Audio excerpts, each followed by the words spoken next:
नहमदुहु व नसल्ली अला रसूलिहिल करीम अम्मा बाद फ़अऊज़ु बिल्लाहि मिनश्शैतानिर रजीम बिस्मिल्लाहिर्रहमानिर्रहीम।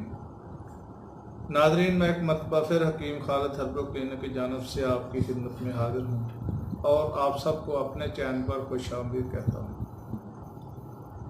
नाज़रीन, आज का जो मेरा मौजू है वो है हक्का बक्का और बेखबर हो जाना। ये है इसका उर्दू नाम, यानी कि हवास बाख्तगी बेखुदी, और इसका तिब्बी नाम है जुमूदो शखूस। यानी कि ये नाम तो ज़रा थोड़ा सा मुश्किल है, लेकिन मैंने आपको बताने के लिए इसलिए ज़हमत फरमाई है कि ताकि आपको पता चले कि इसको तिब्बी नाम इसका क्या है। तो क्योंकि इसकी जो तारीफ़ है यह है हिस्सो हरकत ज़ायल हो जाती है और वो जिस हालत में होता है उसी हालत में रह जाता है। मसलन अगर खड़ा हो तो खड़ा रह जाता है, बैठा हो तो बैठा रह जाता है, या कोई काम कर रहा हो तो फिर उसी यानी कि सिमत में वो रह जाता है। जुमूद एक अरबी लफ्ज़ है जिसके लफ्ज़ी मानी है जम जाना या अक्कड़ कर एक ही हालत में रह जाना, और शखूस के लफ्ज़ी मानी है आँखों का पथरा जाना। क्योंकि इस मर्ज़ में ये अलामतें पैदा हो जाती हैं, इसलिए इसको जुमूदो शखूस के नाम से मसूम किया जाता है। नाज़रीन, सबसे पहले जो हमारी तिब है ये यूनान से शुरू होकर अब हमें जहाँ से मिली है ये अरब कंट्री से मिली है, यानी कि इसमें ज़्यादातर जो अल्फाज हैं वो अरबी हैं और उसके बाद जो है फ़ारसी लफ्ज़ हैं। तो अरबी, क्योंकि उर्दू ज़ुबान जो है ये तकरीबन सब ज़ुबानों से मिलकर बनी है, इसमें हिंदी अल्फाज भी हैं, फ़ारसी भी हैं, अरबी भी हैं, इसलिए जो इसका असल नाम है ये है यानी कि जुमूदो शखूस। और इसको उर्दू में कहा जाता है कि जिस्म का अकड़ जाना और आँखों का पथरा जाना, यानी कि ना आदमी आँखें झपकता है और जहाँ होता है वहाँ का वैसे ही वैसे अकड़ जाता है।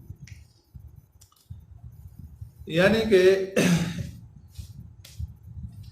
आखजा और मदरका के मानी में पकड़ने वाला या पा लेने वाला। कामला खास यूनानी लफ्ज़ का मुआरब है जिसके मानी है पकड़ना, क्योंकि ये मरीज को उसी हालत में पकड़ लेता है जिसमें वो वकूफ मर्ज के वक़्त होता है, इसलिए इसको असल नाम से नामजद किया जाता है। मसलन जब ये मर्ज हमला करती है तो अगर आदमी बैठा है तो बैठा ही रहता है, वहीं पे अकड़ जाता है, अगर खड़ा है तो खड़ा ही अकड़ जाता है, अगर लेटा है तो लेटा ही अकड़ जाता है। आंखें अगर बंद है तो बंद ही रहती हैं, खुलती नहीं, और खुली हुई हैं तो फिर बंद नहीं होती। ये असल में इस मर्ज की जो तारीफ है। इत्बान कदीम के नज़रिया के मुताबिक इस मर्ज में दिमाग का बतन मुअख्खर में सुदावी और गलीज मादा बंद होकर सुद्दा पैदा कर देता है, जिसकी वजह से रूह दफातन असाब में नफूज करने से रुक जाती है। इसलिए तमाम अज़ा की हिस्सो हरकत बातिल हो जाती है और मरीज जिस हैत और हालत में होता है उसी में रह जाता है। तिब्बे जदीद में ये मरकज़ी निज़ाम असबी की कोई ख़राबी ख्याल की जाती है जिसकी मर्जी माहियत ताहाल बखूबी अभी तक यानी कि इसको मालूम नहीं हो सकी। नाज़रीन, इसके जो असबाब हैं, दिमाग के बतन मुअख्खर में गलीज़ सुदावी खिल्त का गलबा, सर्द और कच्चे मेवाओं के खाने और बर्फ़ के पानी से नहाने या उसके पीने से पैदा हो जाता है। ये मर्ज शाद और नादर ही पैदा होता है। बिलअमूम इन सुदावी मजाज औरतों में पैदा होता है जिनमें इख्तिकान और रहम की ज़्यादती इस्ताद हुआ करती है। इसकी इब्तदा अकड़, सार या पश्त पर चोट लगने, मनशियात की कसरत से इस्तेमाल करने, शदीद नुकसानी सदमा पहुँचने और बाद दिमागी इमराज मसलन माली खोलिया, सिरा, वरम, पर्दा, आय दिमाग वगैरह से हुआ करता है। नाज़रीन, ये थे इस मर्ज के असबाब और इसकी अलामात ये है ये मिर्गी की तरह यानी कि सिरा की तरह इस मर्ज में पहले भी बाद औक़ात درد سر اور دوران سر یا ہچکی وغیرہ علامات ظاہر ہوتی ہیں۔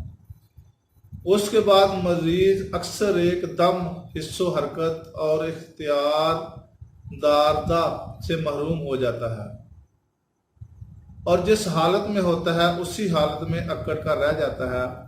نبض اور تنفس بہت کمزور ہو جاتے ہیں، آنکھیں پتھرا جاتی ہیں، مریض بولنے یا کسی قسم کے اشارے کرنے سے بھی عاری ہوتا ہے۔ یہ حالت چند منٹ سے چند گھنٹے تک رہتی ہے۔ اس کے بعد مریض ہوش میں آ جاتا ہے اور حرکت وغیرہ کرنے لگتا ہے، لیکن حیران پریشان سا نظر آتا ہے۔ بظاہر اس مرض کی تشخیص میں کوئی دقت نہیں ہوتی، لیکن اس کو لثیر غص، سرہ، صدر، خدری اور ثبات و سکتہ سے تمیز کرنا ضروری ہوتا ہے۔ چنانچہ لثیر غص کے ساتھ بخار ہوتا ہے، لیکن اس کے ساتھ نہیں ہوتا۔ مرگی میں مریض کے عضلات میں تشنجی حرکات ہوتی ہے اور اس کے منہ سے جاگ آتے ہیں، لیکن اس میں ایسا نہیں ہوتا۔ صدر خدری میں پہلے ہمیشہ درد سر ہوا کرتا ہے اور سانس باقاعدہ جاری رہتا ہے، گاہے حرکت دفعتاً زائل ہو جاتی ہے۔ جمود کا مادہ مؤخر دماغ میں ہوتا ہے اور ثبات کا مقدم دماغ میں۔ جمود اور سکتہ کا فرق یہ ہے، سکتہ کا مریض مردوں کی مانند چٹ پڑا رہتا ہے اور جمود کا مریض جس حالت میں ہو اسی حالت میں رہتا ہے۔ سکتہ میں مریض کے حلق سے کوئی چیز نیچے اتر سکتی ہے، لیکن اس کے برعکس جمود میں مریض کے حلق سے کوئی چیز نیچے نہیں اتر سکتی۔ اس کا نادر انجام یہ ہے، شاذ و نادر ہی مہلک ہوتا ہے، البتہ بعض اوقات سرہ میں تبدیل ہو سکتا ہے، یعنی کہ مرگی میں۔ اور اس کی حفظ ماتقدم یعنی کہ حفاظت اس کی یہ ہے، انہی امور پر عمل درآمد کریں جو مرض یعنی کہ مرگی اور سکتہ میں ہوتے ہیں۔ دورہ مرض کے وقت مریض کے سر اور چہرہ پر سرد پانی کی چھینٹیں ماریں۔ روغن صداب میں قدرے جند بدستر حل کر کے یا روغن زنبیق میں قدرے فرفیون اور جند بدستر حل کر کے مریض کے سر پر ملیں۔ بابونہ اور صداب وغیرہ کو پانی میں جوش دے کر اس سے نتول کرائیں۔ عقر کرا باریک پیس کر اس کی نسوار دیں یا لخلخہ آہ کے ساتھ مادہ مرض کی کو معلوم کر کے اس کے اخراج کا انتظام کریں۔ اگر خون کا غلبہ ظاہر ہو اور قوت و سن مریض و فصل وغیرہ اجازت دیں تو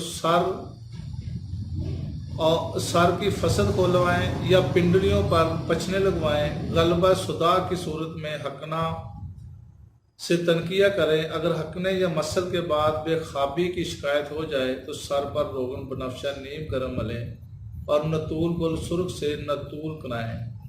بقول علامہ راضی اس مرض میں گدی پر داغ دینا بھی نفع بخشتا ہے۔ وقفہ کی حالت میں مریض کو آب و ہوا تبدیل کرائیں اور صداع کا منظر پلا کر حب عیارج یا حب افتیمون کے ساتھ تنقیہ کرائیں۔ تنقیہ کے بعد مفرحات مثلاً خمیرہ گوزمان 1 تولہ، خمیرہ بریشم عود مستگی والا 7 ماشا، دوال مسک یا مفرح کبیر 5 ماشا کا استعمال کرائیں۔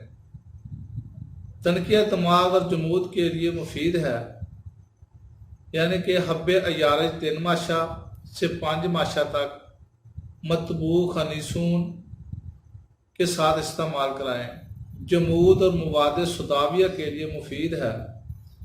مفرح یقوتی موتل 5 ماشا، ارگ گوزبان 5 تولہ، ارگ بید مشک 3 تولہ، ارگ گزر 4 تولہ، شربت نار میٹھے 2 تولہ کے ساتھ استعمال کرائیں۔ جمود ضعف دماغی کے لیے بہت ہی مفید ہے۔ خمیرہ بریشم سادہ 7 ماشا میں کشتہ مرجان جواہر والا 1 رتی ملا کر ارگ اور زبان 12 تولہ کے ساتھ استعمال کرائیں۔ नाज़रीन, इसके अलावा गुल बबूना, तुखम सबद, गुल सुरख, अकलील मलक, तुखम काहू, पोस्त खशखास, यानी कि सब चीज़ें एक एक तोला आपने लेनी है। सबको 6 किलो पानी में जोश देकर साफ करके नतूल करें। और बेवक़्त दौरा जमूद तो खशूस बसूरत कब्ज़ मुफीद है, यानी कि बनफ्शा, गुल सुरख, अफ्तीमून, तुखम हंजल, नहीं सॉरी शहम हंजल, यानी कि इसका जो हंजल का गोदा होता है तुम्बे का, बस फायद, बबूना, खत्मी, पुदीना, जंगली बेर, हर एक 9 माशा 2 सेर पानी में जोश देकर और इसमें 3 तोला रोगन, बैद, अंजीर, वलायती डालकर हकना करें। जो मरीज जमूदो शखूस के लिए फ़क्का मर्ज की हालत में नफ्स मादा के वास्ते देना बहुत ही मुफीद है, और उसका नुस्खा ये है, पादर नजविया 3 माशा, अनीसून 7 माशा, दोनों को पानी बकदरे हाजत में जोश देकर साफ करके गुलकंद शहद वाली 3 तोला के समरा हर रोज़ सुबह के वक़्त पिला दिया करें। और जुमात के लिए ये एक नुस्खा है, यानी कि मर 10 माशा, सब्बर जर्द 17 माशा, जुंद बेदुस्तर 3 माशा, सिंबल अल तैयब 3 माशा, बरीक पीस कर आरद जौ 8 तोला शामिल करें। और रोगन किस्त, नारियन या बलसान बकदरे हाजत इसमें मिलाकर रखें।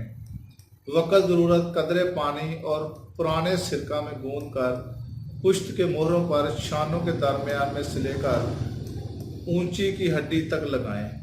नाज़रीन, ये थे इसके नुस्खा। आप इसको इस्तेमाल करें इस मर्ज़ के लिए, तो इंशाअल्लाह ताला बहुत ही फ़ायदा होगा।